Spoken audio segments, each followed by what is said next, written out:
विधानसभा के शीतकालीन सत्र में जेपीएससी का मुद्दा छाया हुआ है। दूसरी तरफ दो विधायकों की लड़ाई में तमाम मर्यादाओं को तार-तार किया जा रहा है। इन तमाम मसलों पर बात करने के लिए युवा विधायक है हमारे साथ, जिनकी बातों को यूथ सुनता है, समझता है। उनकी नज़र से हम जानना और समझना चाहेंगे। अमित मंडल हमारे साथ। अमित जी, जिस तरह से जेपीएससी के मुद्दों को लेकर सदन की कार्रवाई बाधित हो रही है, हंगामा हो रहा है, किस रूप में आप देख रहे हैं इसको?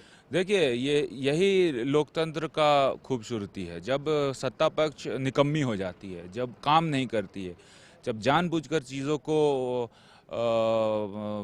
डिस्कस नहीं करना चाहती है, तो विपक्ष का रोल वहीं पे आता है। और हंगामा मात्र ही हम लोगों का मकसद नहीं है। मकसद ये है कि जेपीएससी के जो इस घोटाले है उससे पर्दाफाश हो।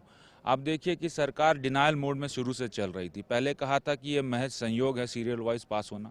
फिर सरकार ने कहा, हंगामा हुआ, सरकार ने कहा कि जो भी सीरियल वाइज पास हुए हैं वो एक्चुअली में उनका ओएमआर शीट नहीं, उनको फेल घोषित कर दिया गया।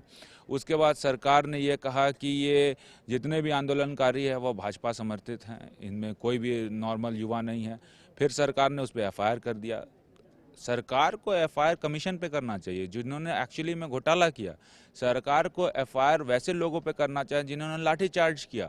उल्टा इसके जिन्होंने इस घोटाले को उजागर किया उस पर आप लाठीचार्ज करते हैं, उसको आप डिटेन करते हैं। तो मुझे लगता है कि लोकतंत्र में ये ठीक नहीं है। और इसी सोई हुई हम लोगों ने हंगामा किया, पहले भी हम लोगों ने किया था और फ्यूचर में भी हम लोग करेंगे जब तक सरकार कुछ पॉजिटिव रिस्पांस जेपीएससी के मुद्दे को लेकर नहीं देगी। अमित जी, मुख्यमंत्री का कहना है कि एसटी, एससी और ओबीसी चुनकर आए हैं, इस वजह से भाजपा को पेन हो रहा है। देखिए, मुख्यमंत्री जी को बहुत सब चीज़ों का ज्ञान नहीं है। अनफॉर्चुनेटली बोलना नहीं चाहिए मुझे, लेकिन ज्ञान नहीं है। अब आप देखिए कि रिजर्वेशन का जो क्राइटेरिया है पूरे झारखंड में, 60% जो रिजर्वेशन होता है वो स्थानीय के लिए ही होता है, उसमें बाहरी ऐसे भी नहीं जा सकते हैं। कौन कौन सा? OBC, SC, ST, EWS. Rest 40% में ही बाहरी आके एग्जाम दे सकते हैं। ये क्लियर है, किसी को भी कोई इसमें दो मत नहीं होना चाहिए। अब उस 40% में मान लीजिए आप ओवरऑल बता रहे हैं कि 25% स्थानीय है, तो इसका मतलब अनरिजर्व कैटेगरी में 50% से ज़्यादा बाहरी हैं। सरकार को अब ये क्लैरिफाई करना चाहिए कि जब वो 25% बोल रहा है तो वो ओवरऑल बोल रहे हैं या अनरिजर्व्ड के लिए बोल रहे हैं। मुद्दा उठेगा। अब मैंने इसके लिए कार्यस्थगन भी डाला था। तो ये नहीं समझे कि सरकार के विधायक विपक्ष के कोई जानकारी नहीं रखते हैं। आप जब आंकड़ों पे उलझाना पूरे राज्य को चाहते हैं तो आंकड़ों को सही करना और ठीक से प्रस्तुत करना भी हम लोगों को आता है। इससे अलग एक सवाल है अमित जी, आप यूथ हैं और लोग आपको बहुत तवज्जो देते हैं। जिस तरह से सदन में दो विधायकों की लड़ाई चल रही है, एक आपके पाले से आते हैं इरफान अंसारी, जिस तरह से बयान दे रहे हैं, भानु प्रताप शाही उसका जवाब दे रहे हैं, आइटम गर्ल देख लेंगे एक दूसरे को, कहीं मिल जाए बाहर फरिया लेंगे, इस तरह की चीज़ें क्या संदेश देगी? क्योंकि सिर्फ झारखंड तक सीमित नहीं, दूसरे राज्यों के लोग भी देखते हैं। नहीं, देखिए, मैंने तो पहले भी कहा है कि जो विधायक होते हैं सिर्फ विधायक नहीं होते, उनके साथ माननीय शब्द भी जुड़ता है। माननीय का मत है, गरिमा रहनी चाहिए, बातों में वेट होना चाहिए और जब भी बात करें तो प्रदेश के हित के बारे में या अपनी जनता के बारे में बात करें।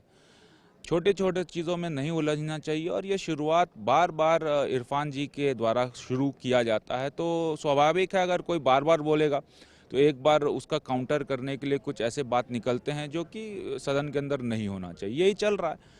मुझे लगता है कि ये व्यूअरशिप का ही पूरा गेम है। लोग चाहते हैं कि फेसबुक में, व्हाट्सएप पे, ट्विटर पे वायरल हो, लोग उनको सुने, भले ही वो पॉपुलैरिटी नेगेटिव हो या पॉजिटिव हो, उससे कोई फ़र्क नहीं पड़ता है।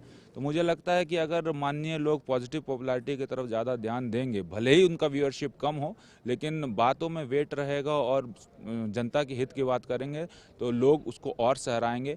और ये जो आप टसल देख रहे हैं या राइवलरी की बात करें वो फिर घटेगा। बहुत बहुत शुक्रिया हमसे बात करने के लिए।